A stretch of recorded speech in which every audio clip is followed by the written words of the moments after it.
नुसल्ली अला रसूलिहिल करीम अम्मा बाद फ़अऊज़ु बिल्लाहि मिनश्शैतानिर्रजीम बिस्मिल्लाहिर्रहमानिर्रहीम। मैं हूँ Amatur Rahman advance Islamic grooming Karachi Pakistan से। अस्सलामु अलैकुम वरहमतुल्लाहि वबरकातुहू। आज फ़िक़्ह की क्लास में जो हम पढ़ेंगे वो हैं वज़ू के मकरूहात, कि वज़ू के अंदर वो कौन सी चीज़ें हैं जो करना मकरूह हैं, या कौन से काम हैं, या कौन से अवामिर हैं या अवामिल हैं जो करने से वज़ू जो है वो मकरूह हो जाता है, यानी कि कराहत उसके अंदर दाखिल हो जाती है। तो आज हम शुरू करते हैं। वज़ू में मंदरजा झैल बातें मकरूह हैं। नंबर 1 है कि बिला ज़रूरत पानी ज़्यादा इस्तेमाल करना मकरूह है, ख्वाह पानी कितना ही ज़्यादा क्यों ना हो। इसका ये मकसद नहीं है कि आपने टैप को खोल दिया है और आप खड़े हुए बातें कर रहे हैं, गपशप कर रहे हैं और आप पानी बह रहा है और आप जो है वो कह रहे हैं कि हम तो वज़ू कर रहे हैं, तो ऐसा करना मकरूह है। इससे वज़ू के अंदर कराहत दाखिल हो जाती है।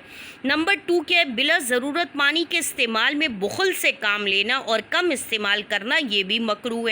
इसका मतलब है कि आपके पास पानी तो कसरत से है, यानी कसीर तादाद में है, लेकिन आप बिल्कुल थोड़ा थोड़ा चुन्ना चुन्ना सा इस्तेमाल कर रहे हैं, यानी कम कम से इस्तेमाल कर रहे हैं, तो ऐसा करना भी मकरूह है।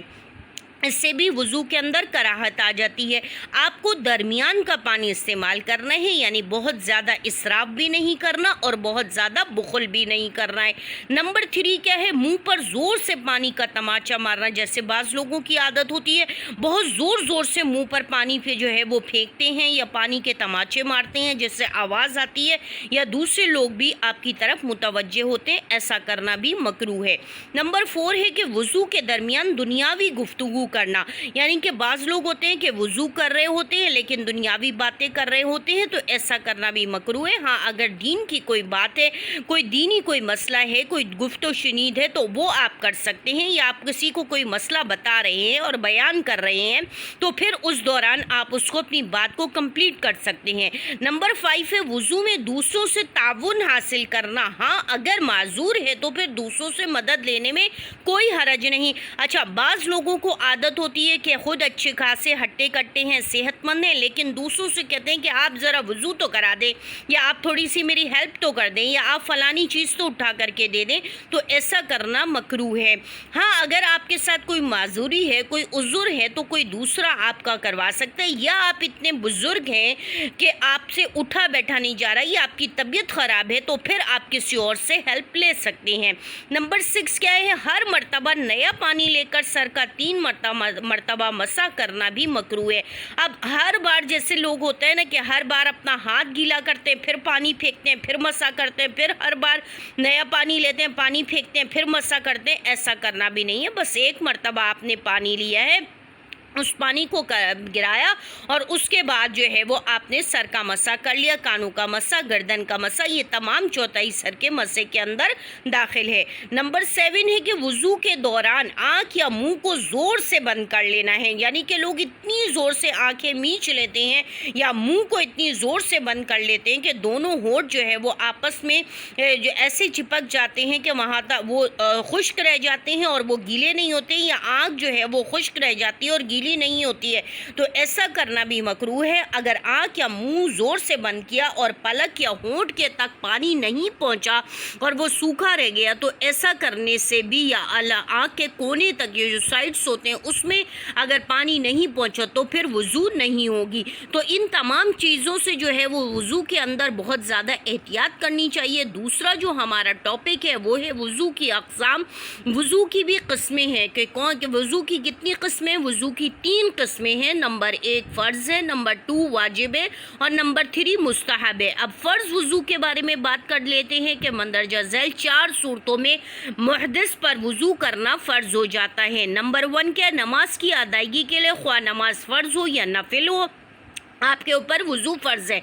नंबर 2 नमाज जनाजा के लिए वज़ू करना फ़र्ज़ है। नंबर 3 सजदे तलावत के लिए वज़ू करना फ़र्ज़ है। बाज़ लोग होते हैं कि बस आप जो है वो सजदा कर रहे हैं और पढ़ रहे हैं, तिलावत कुरान कर रहे हैं और उसी दौरान कुरान के ऊपर ही सजदा कर देते हैं, ऐसा नहीं करना है। सजदा तलावत एक अलग चीज़ है, एक अलग टॉपिक है, उसको आप आगे इंशाअल्लाह पढ़ेंगे। नंबर 4 क्या है, कुरान करीम को छूने के लिए, इसी तरह अगर कोई बेवज़ू آدمی کا عذر ہو یا دیوار اور کسی اور جگہ پر لکھی ہوئی آیت قرآنیہ کو چھونا چاہتا ہے تو اس کے لیے بھی وضو کرنا فرض ہے۔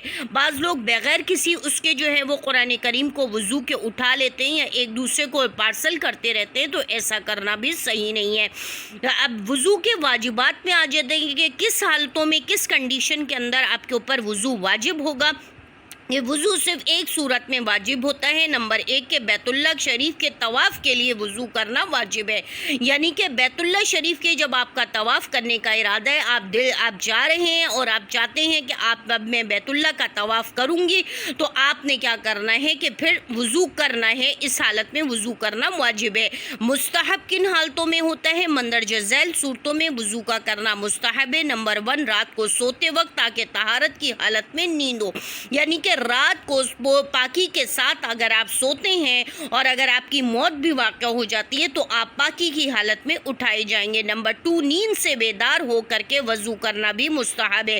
نمبر 3 ہے کہ ہمیشہ باوضو رہنا بھی مستحب ہے۔ نمبر 4 یہ ہے کہ ثواب کی نیت سے وضو کرتے ہوئے وضو کر لینا، یعنی کہ آپ کا وضو تھا آلریڈی لیکن پھر آپ نے کہا کہ چلو ٹھیک ہے میں دوبارہ سے ثواب کی نیت سے وضو کر لیتا ہوں، تو اس کے وقت بھی آپ کا وضو کر لینا آپ کے لیے ثواب کا باعث ہوگا۔ نمبر 5 غیبت، چغلی یا جھوٹ وغیرہ کسی بھی گناہ کے ارتکاب ہو جانے کے بعد، یعنی آپ نے دنیاوی گوسپ کی ہے، بات چیت کی ہے، گپ شپ لگائی ہے اور اس کے بعد آپ کا وضو تو ہے، وضو تو ختم نہیں ہوا لیکن پھر بھی آپ نے کہا کہ نہیں ہم نے دنیاوی باتیں کی ہیں تو چلو اب ہم دوبارہ سے فریش وضو کر لیتے ہیں، تو یہ وضو کرنا آپ کا مستحب ہے۔ اور اسی طرح کسی گندے شعر کے پڑھنے کے بعد بھی وضو کرنا مستحب ہے، یعنی کہ کوئی ایسا گندا شعر ہے یا کوئی دنیاوی بات ہے یا کوئی شعر و شاعری ہے یا کوئی دنیاوی تعلیم کا کوئی ایسا سلسلہ آپ نے جو پڑھا ہے تو اس کے بعد بھی وضو کر لیں تو وہ بہتر ہے، مستحب ہے۔ نماز سے باہر قہقہہ لگانے کے بعد، نماز سے باہر آپ بہت زور سے ہنس رہے ہیں اور جس سے آپ کا قلقلہ نظر آ رہا ہے یا حلق کا جو وہ ہوتا ہے اندر کا حصہ وہ نظر آ رہا ہے یا آپ کے سارے دانت اور داڑھیں باہر ہو گئے نظر آ رہی ہیں، دوسروں کو نظر آ گئی ہیں، تو اس سے بھی آپ کا وضو ختم ہو جائے گا۔ آپ بہتر یہ ہے کہ وضو کو جو ہے دوبارہ سے کر لیا جائے اور میت کو غسل دینے سے پہلے بھی آپ کا باوضو ہونا بہت ضروری ہے۔ آج کا جو ہمارا ٹاپک تھا وہ ہمارے 2 ٹاپک تھے، ایک تو یہ کہ وضو کے اندر کون کون سے کام کرنا مکروہ ہے اور کون کون سے وضو کے مکروہات ہیں، اس کے بارے میں ہم نے پڑھ لیا کہ وضو کے جو ہے وہ 7 مکروہات ہیں اور وضو کے اندر 7 کام کرنا جو ہے وہ مکروہ ہے۔ اس کے بعد ہمارا دوسرا ٹاپک تھا کہ وضو کی اقسام کیا ہیں۔ وضو کی 3 قسمیں تھیں، فرض، واجب اور مستحب، کہ کن حالتوں میں وضو فرض ہوتا ہے۔ وہ 4 حالتیں ہیں جن کے اندر وضو فرض ہوتا ہے۔